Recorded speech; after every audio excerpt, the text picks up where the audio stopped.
Bibili si Sir sa bahay sa Corinthian. O, ganyan na lang ha. Corinthian na lang. House. Sir, kayo po, nakashade sa ibabaw. Yan. Ano bibili ni Sir? 12 million. Asawa?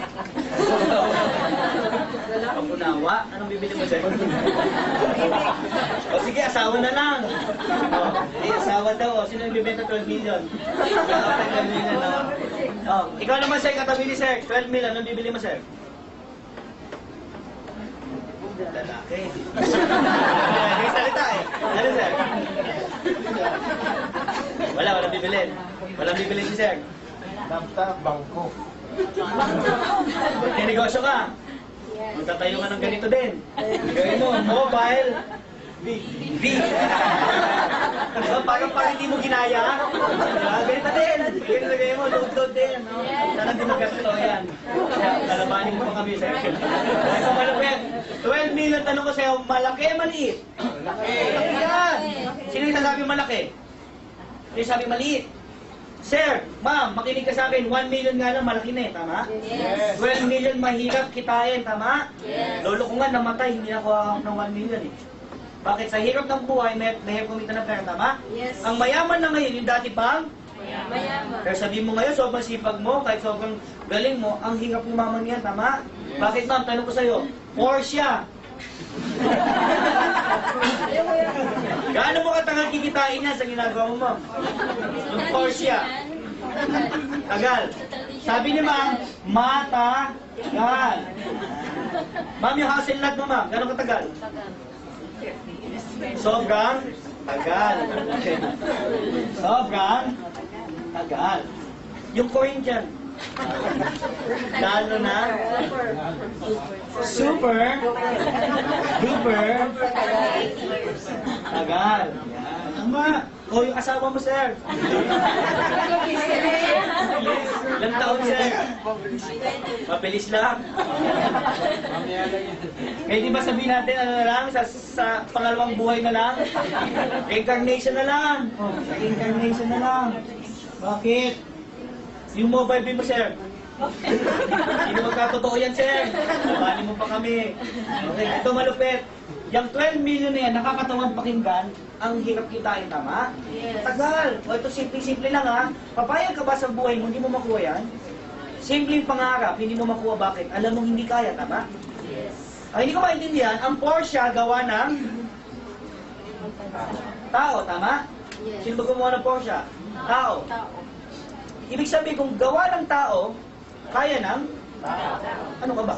Tao. Ibig sabihin, kaya mo, tama? Yes. Wala pong limit ang isang tao. Nakuha? Yes. Lalong-lalo na paggawa ng isang tao. Ang hindi mo lang kaya kunin at gawin, gawa ng Diyos. Nakuha? Yes. O ito malupit ha? 12 million. Ang hirap sa ibang tao, yung 12 million na yan, binabaon na lang saan? Sa libingan. Totoo yan, ma'am. Bakit? Tumanda na, hindi pala gawin ng bahay. Lupa, tama? Yes. Tumanda na, yung coaching gusto mo, hindi nagkatotoo. Tumanda na, wala ka paging.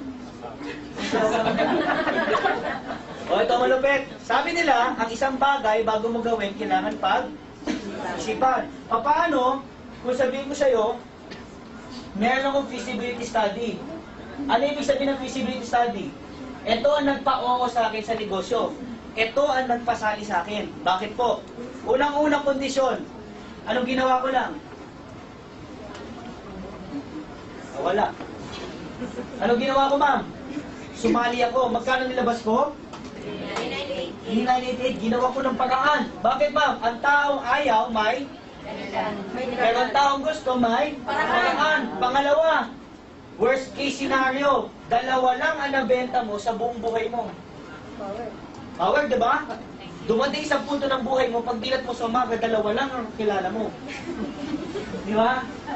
Ito worst case scenario. Pag sinabi mo worst case scenario, yan ay pinakamalas na mangyari sa'yo. Ito pa malupit. Aba, pinasa mo pa yung kamalasan mo sa lahat ng sumali sa'yo. Ibig sabihin nun, lahat ng sumali sa'yo, katulad mo. Pagsali, ilan na benta? Dalawa. O sample, ma'am, sumali ka, ilan na benta mo, ma'am? Dalawa.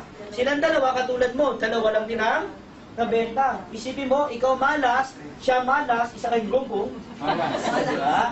Ganda. O, tingnan natin in 2 years ang income mo. Okay, ulitin ko lang ha. Una, magkano nilabas? Pangalawa, ilan nabenta mo? O pangatlo, pinasa mo, kamalasan mo. Yun ang masakit. Bakit ma'am? Pwede mo pigilan yung tao? Hindi. Ito, pinigilan mo na. Dalawa lang nabebenta sa buong buhay niya. Okay, last line na to guys ha. Huwag kang kukurap. Huwag kang kukurap. Bakit ma'am? Dito ko papakita sa'yo paano kayo kikita. Unang buwan hanggang end of the year. Kaliwa at kanan mo, dito ko lalabas lahat ng kikitain mo. Sumali ka, that is you, tama? Yes. Pagsali mo, ilan na benta mo? Dalawa. Isa, dalawa. Yun lang. Sa dami ng kaibigan mo, kakilala mo, ka-text mo, kamag-anak mo, kapitbahay mo, kalabuyo mo, kakamot, ikaw bahala, no? Ka-chat mo, dalawa lang ang iyong nabenta. Ito malupit. Meron kang 500. Nagpares, 500. 1.5. Grabe ma'am. Sa buong isang buwan, ang kinita mo 1.5. Tanong, malas? Hindi na. Malas yan. Grabe ka. Anong ginawa mo? Yung taong nag-imbita sa'yo, nandiyan ba kasama mo ngayon? Galit na galit ka. Anong ginawa mo? Hinaling mo. Kaya tuwing dumadalas tapat ng bahay mo, hindi mo kinakausap. Ayun, niloko ko ng babaeng yan. No, pinasala ko B-Mobile, kinalita, 1.5 lang kinita ko isang buwan. Galit ka, pag birthday ka, hindi ka napunta. Bakit? Galit na galit ka. Talo ka, di ba? Worst case, scenario, pangatlong kondisyon, ipasa ang wala. Siya nagbenta ng ilan? Wala, katulad mo ma'am. Siya nagbenta ng ilan? Hindi ko nagbenta, meron kang dalawang pares, 500, meron kang 1,000. Buong isang buwan ma'am, 1,000 ma'am, pwede na? Pa din. Galit ka pa dito sa tao nang hindi ka sa'yo. Diba? Ito mo na, sa sobrang galit mo, binuga mo siya sa phone book mo. I'm mad at you. Yung dalawa, nagbenta ng tagalawa. Okay, yung dalawa, nagbenta ng tagalawa. Apat, meron ka? 2,000. Isang buwan ma'am, pwede na? Pwede. Pero, pag inad mo yan, 2,000 plus 1,000. Plus 1,500. Bawi na? Binalikan mo yung tao nag-imbita sa'yo. Nagpasalamat ka. 500.